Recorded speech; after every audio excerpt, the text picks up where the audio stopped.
Assalamualaikum warahmatullahi wabarakatuh.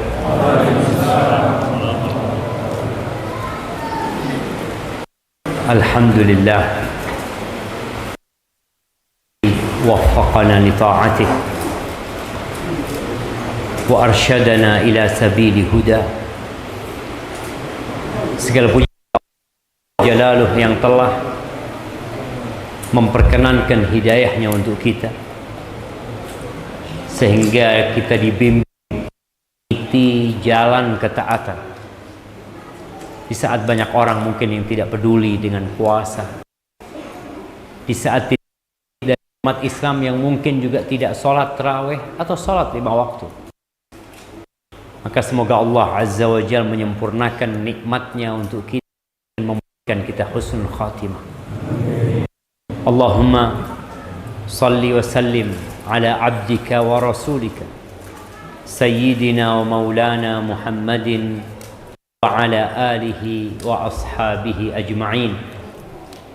Ya Allah, semoga salawat dan salam, berkah dan nikmat senantiasa Engkau curahkan untuk hamba kekasih-Mu, untuk baginda Nabi kita Muhammad alaihi salatu wassalam,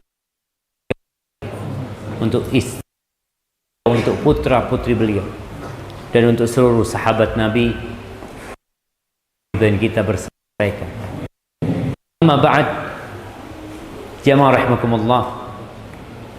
Ana nggak nyangka kalau ternyata banyak yang hadir. Padahal ana ngomong sama Mas Angga, kultum aja ana ngomong. Jadi ana mau sholat tarawih terus kultum. Dan harapan ana ya yang sholat di masjid itulah yang kita dakwain. Karena terus terang kalau pengajian itu yang datang orang soleh, insya Allah antum orang soleh semua, sungguh-sungguh mendatangi majelis ilmu. Tapi ada orang yang nggak pernah datang kajian. Itu tugas kita bersama, bagaimana kita mendatangi mereka.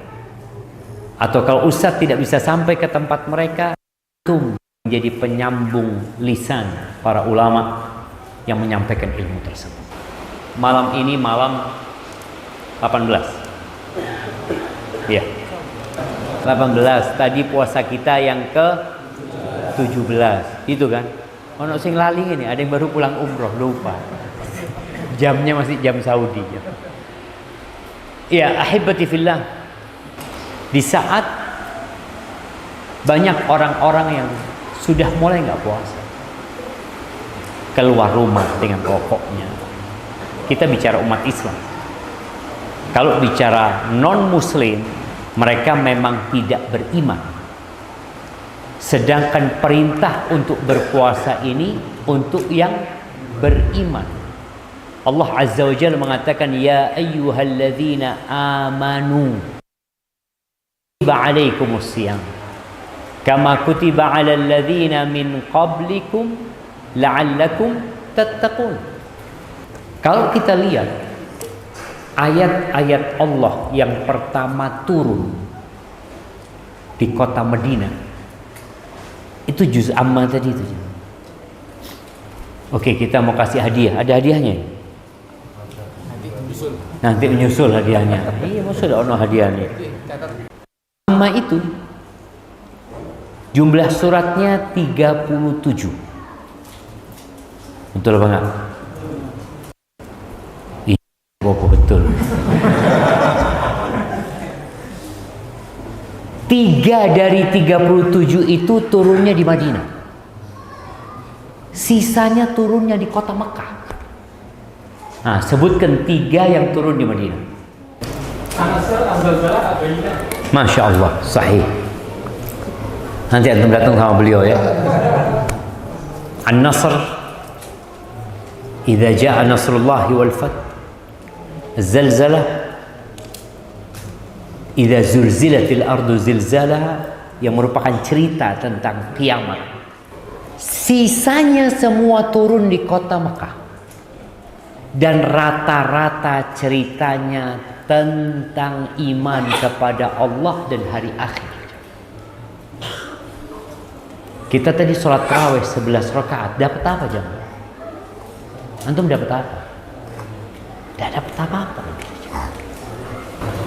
Wis panjang ndak oleh apa-apa.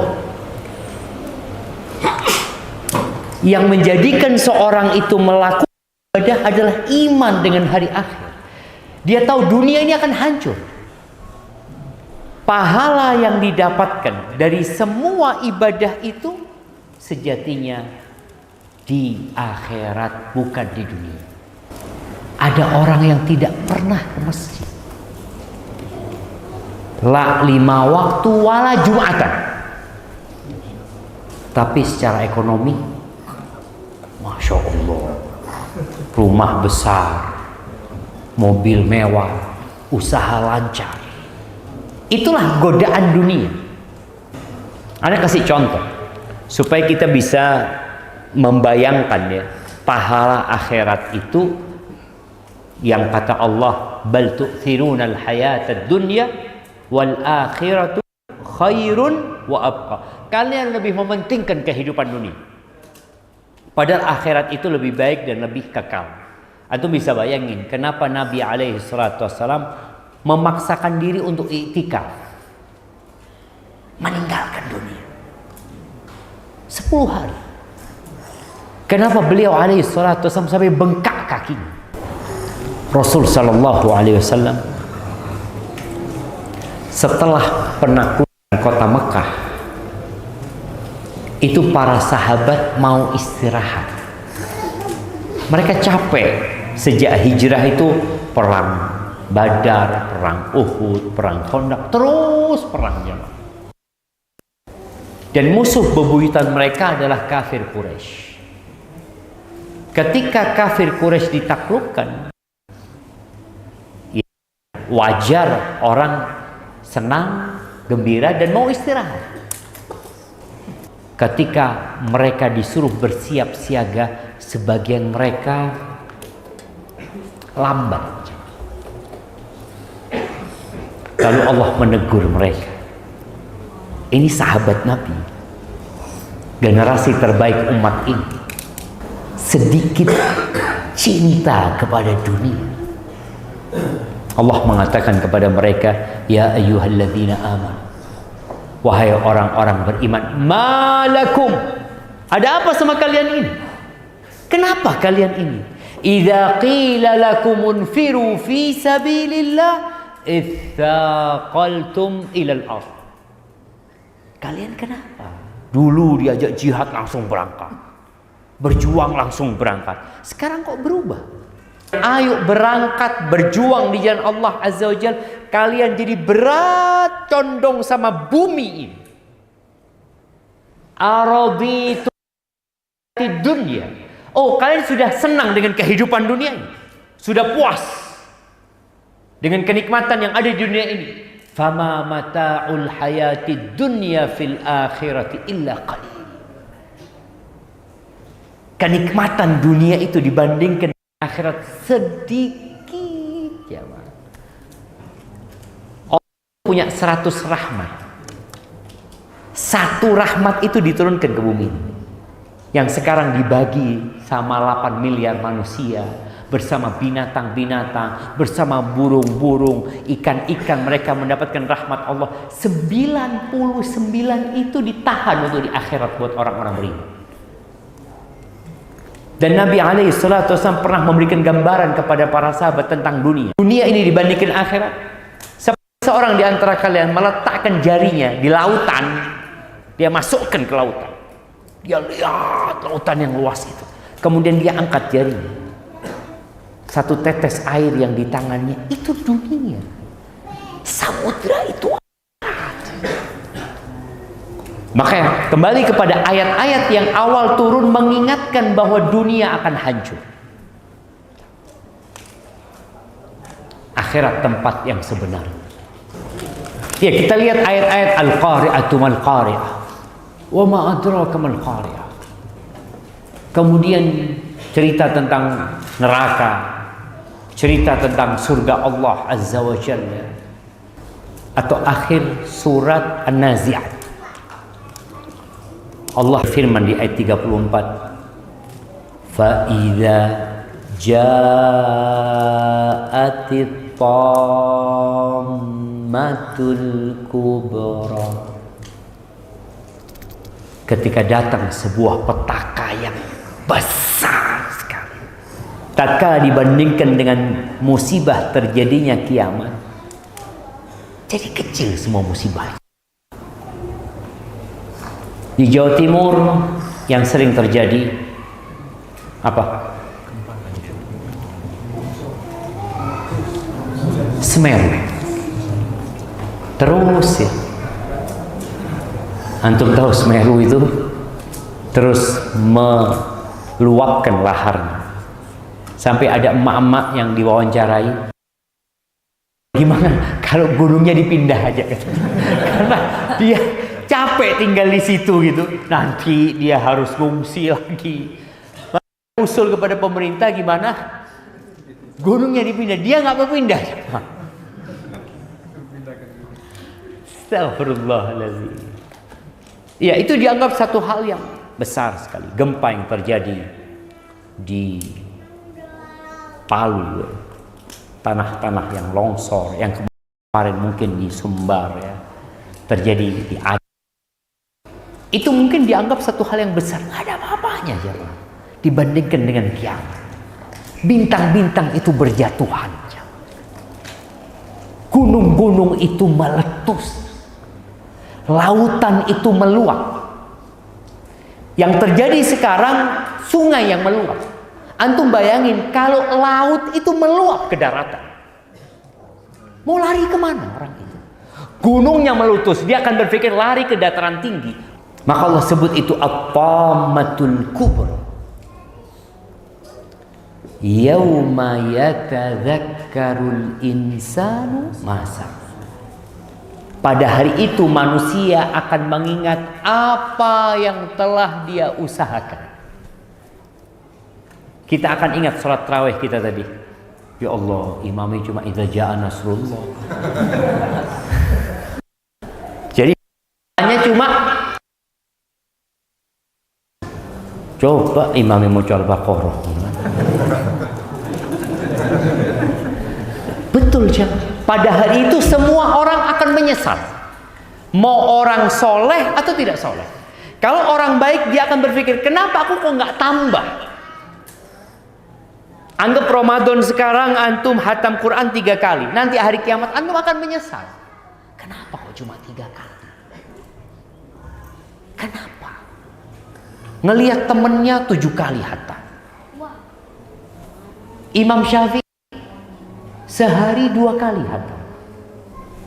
Antum bisa bayangin apa yang memotivasi Imam Syafi'i Ramadan 60 kali hatam.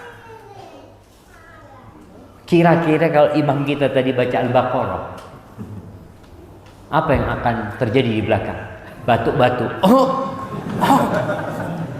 Supaya imamnya cepat paham gitu jemaah.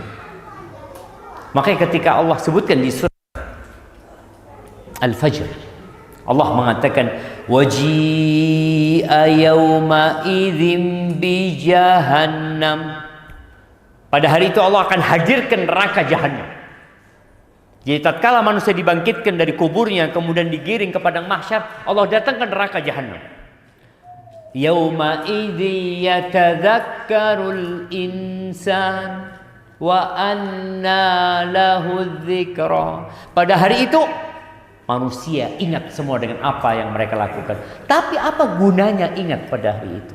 Yaqulu ya laitani qaddamtu li hayati. Dia mengatakan satu ucapan. Andai kata aku kehidupanku. Dia mengatakan ya laitani qaddamtu li hayati. Ini menunjukkan bahwa hayatud dunya tidak dianggap hidup, jemaah. Makanya orang-orang nanti ketika dibangkitkan ditanya, berapa lama kalian hidup di dunia? Ya, mungkin cuma pagi doang. Atau cuma 1 hari. Kehidupan yang sebenarnya akhirat itu. Ayat ini semua orang akan menyesal. Kalau orang itu orang gak baik, dia akan menyesal. Kenapa aku tidak bertobat? Kalau dia orang baik, kenapa aku tidak tambah kebaikanku? Yang tiap hari salawat kepada Nabi alaihi salatu wasallam 100 kali, dia akan menyesal. Kenapa aku nggak 120 kali? Yang 120 kali akan menyesal, kenapa aku nggak 200 kali? Yang 200 kali akan menyesal, kenapa aku nggak tambah? Padahal dia punya waktu. Maka Allah katakan di surat, yauma yatadzakkarul insanu ma sa'a wa burrizatil jahimu liman yara. Neraka tadi dihadirkan, ditampakkan. Yang mungkin selama ini ada orang-orang yang tidak beriman atau ragu dengan adanya neraka, ragu dengan adanya surga. Pada hari itu dia akan melihat.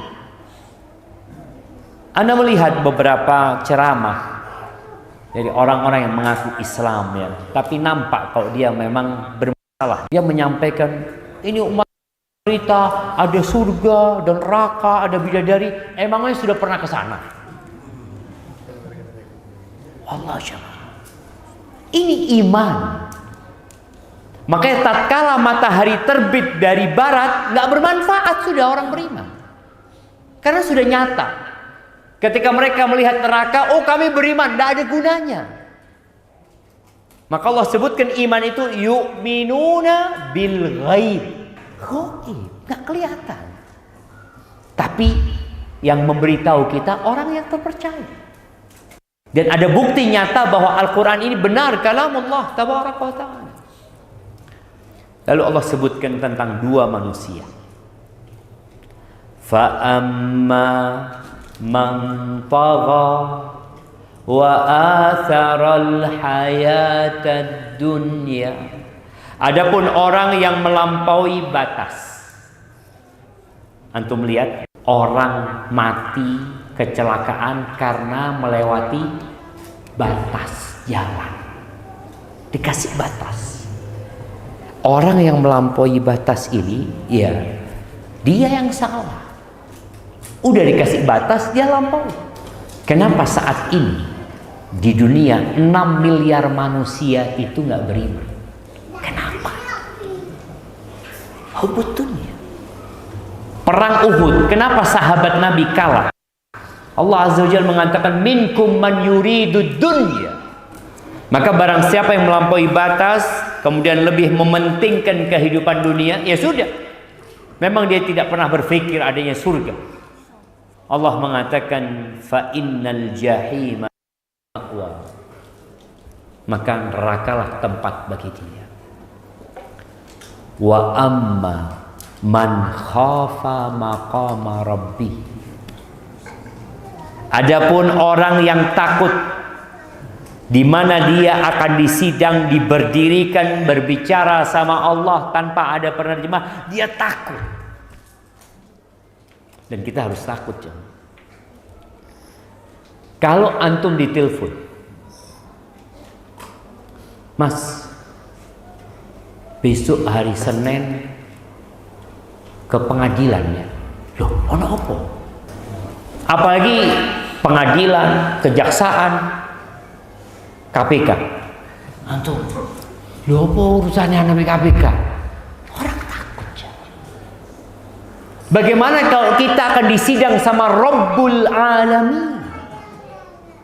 Karena Allah telah memberikan semua fasilitas kepada kita. Dari ujung rambut ke ujung kaki itu fasilitas dari Allah Azza wa Jalla. Dan kalau masjid dibangun dengan fasilitas dari Allah Azza wa Jalla. Apakah ada orang yang membangun bukan dari ciptaan Allah di muka bumi ini? Jemaah, teknologi yang ada sekarang ini, kira-kira menurut antum bertahan berapa lama? HP ini. Kira-kira 100 tahun lagi masih ada HP? Menurut antum? Apakah 100 tahun lagi masih ada listrik AC? 100 tahun yang lalu belum ada HP. Apakah 100 tahun lagi akan ada? Wallahu a'lam. Antum lihat, semua ini berasalkan dari fosil. Yang sekarang manusia mengeksploitasi hasil bumi. Yang baterainya mobil dari apa? Nikel. Itu dihabiskan. Di Raja 4 habis ya. Setelah itu apa yang terjadi? Selesai. Kalau Python dibom,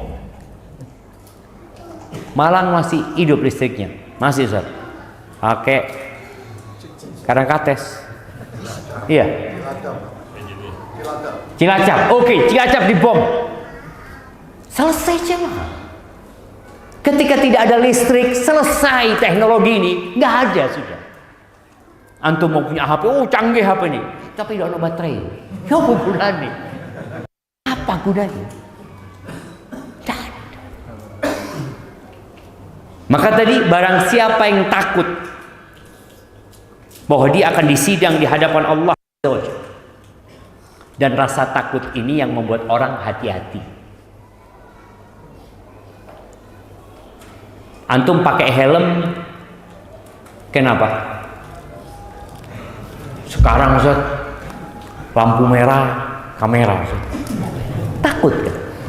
Kamera ini bohong-bohongan. Tahu-tahu dapat surat dia. Waduh, difoto ternyata. Tidak helm bang. Rasa takut itulah yang membuat orang jadi lebih baik lagi.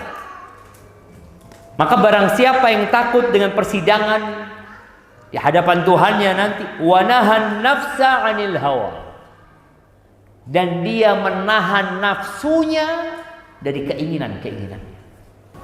Terus terang, semuanya insya Allah senang dengan sholat tarawih tadi kan. Masya Allah imamnya. Kalau bisa diperbanyak imam-imam kayak gitu. Tapi kita harus melawan nafsu kita. Loh anak, gimana sih? Ini Ramadan. Bukankah Nabi Muhammad SAW 1 rakaat 5 juz? 1 rakaat 5 juz. Sampai bengkak kakinya Nabi SAW. Dan ketika beliau ditanya, apa jawab beliau alaihissalam? Afala akun abdan syakur. Apakah seharusnya aku menjadi hamba yang bersyukur kepada Allah Azza wa Jalla? Sudah diampuni dosa-dosaku yang lalu dan yang akan datang. Semakin bersemangat mereka beribadah. Dan nafsu manusia itu maunya santai. Kita harus maksa aja. Ingat, tarawih itu nggak harus di masjid, nggak harus jamaah. Sekali-kalilah antum di rumah 1 rakaat 1 juz. Nggak perlu ada orang lain tahu. Antum sama istri antum. Nggak apa-apa miring kanan dikit, miring dikit. Nggak apa-apa jamaah. Itu namanya at-tarawuh ya. Boleh. Tidak membatalkan sholat ya. Seperti itu. Antum pegang 1 juz.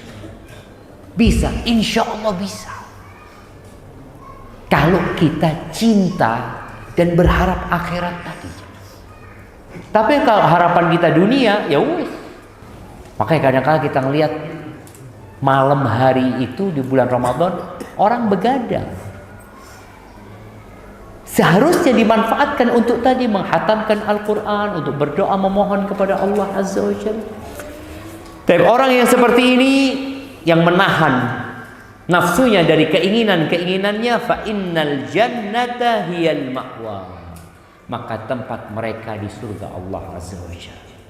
Ahibati fillah, ana mengajak antum semua, kita sebentar lagi akan masuk 10 hari terakhir.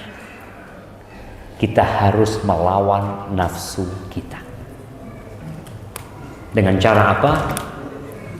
Ya iktikaf lah. Ibu-ibu yang mau beli baju baru, yang mau persiapan Idul Fitri, usahakan sebelum malam 21. Siapkan. Seharusnya nggak perlu persiapan Idul Fitri itu jemaah. Tapi kita di 10 hari terakhir sibuk dengan Idul Fitri. Padahal puncak dari Ramadan itu adalah 10 hari terakhir. Yang kata Nabi alaihi salatu wassalam, lillahi fihi lailatun. Allah memiliki di bulan Ramadan 1 malam yang lebih baik dari 1000 bulan. Man hurima khairaha faqad hurim. Kalau kita nggak dapat nih Lailatul Qadar nih, maka kita orang yang paling merugi dunia ini. Tapi perlu perencanaan, direncanakan. Aku mau ngapain ya? Yang jelas Lailatul Qadar itu dari matahari terbenam sampai fajar terbit. Tapi kan cuma satu, Ustaz. Iya, cuma satu. Kalau anak kira-kira, Ustaz. Loh, kalau kira-kira bisa dapat, bisa enggak. Tapi kalau antum ambil semuanya, insya Allah dapat. Seperti kalau antum di hadapan antum ada amplop. Nih ada amplop 10. Salah satu isi amplop itu $1.000. Terus antum mikir, si mana ya? Ini. Aduh, tak cukup kabes. Tidak boleh. Dapat nggak? Tapi kalau antum cuma ngambil satu, udah oleh ternyata. Begitu 10 hari terakhir. Kenapa Nabi SAW menghidupkan semuanya? Karena pasti dapat.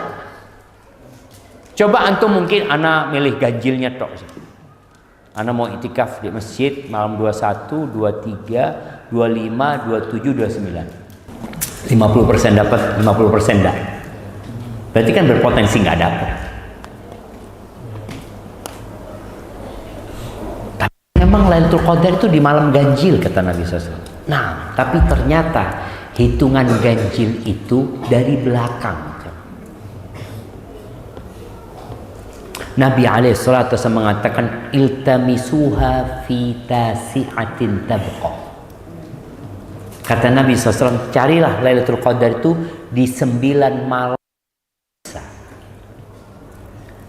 9 malam yang tersisa itu bisa malam 21, bisa malam 22. Kalau bulannya 30 hari, 9 malam yang tersisa malam berapa? 22. Malam 22. Tapi tetap ganjil kan? Kan 9 hari yang tersisa. Tapi kalau jumlah bulannya 29 hari, ya tadi 21, 23, 25, 27, 29. Berarti 22, 24, 26, 28, 30. Sebenarnya tidak genap. Tetap ganjil kalau dilihat dari belakang. Di sini kenapa Nabi SAW benar full 10 hari terakhir beliau iktikaf. Dan iktikaf ini belajar meninggalkan dunia. Wah, alhamdulillah Ustaz, anak tiap tahun iktikaf. Ada yang iktikaf pindah turu. Pindah turu nanti kolok, nanti ini loh. Iktikaf ini. Loh iya di masjid, Ustaz. Enggak keluar masjid kita. Loh iya. Iktikaf itu fokus kita beribadah kepada Allah Subhanahu wa taala. Maka Nabi SAW enggak mau diganggu. Beliau bikin tenda di masjidnya. Beliau fokus di situ. Beliau bangunkan keluarganya. Beliau kencengkan sarung. Beliau sungguh di 10 hari terakhir itu. Maka yang mampu 21 sampai malam takbiran, insya Allah dapat Lailatul Qadar. Yang di rumah kan dapat juga, Ustaz. Iya, dapat juga. Tapi kan hasilnya untuk lebih optimal ya di masjid. Yang nggak mampu ya iktikafnya kalong, berangkat maghrib pulang subuh karena mungkin harus bekerja, anak tetap harus bekerja, Ustaz. Ya sudah, bismillah. Antum ngomong sama istri, afwan, anak dari tempat kerja langsung ke masjid. Habis sahur, habis sholat subuh, anak baru pulang. Tak apa-apa, Syah. Ngomong sama istrinya. Kira-kira istri antum ridho apa enggak? Ridho apa enggak? Ya tergantung, Ustaz. Ini lebih baik dari 1000 bulan. Coba antum ngomong sama istri antum, "Dek, aku ini mau lembur di kantor. 10 dino ndak boleh, tapi digaji 100 bulan." Ndak apa-apa, Mas. Bismillah. Ndak usah mulai saulan ndak apa-apa.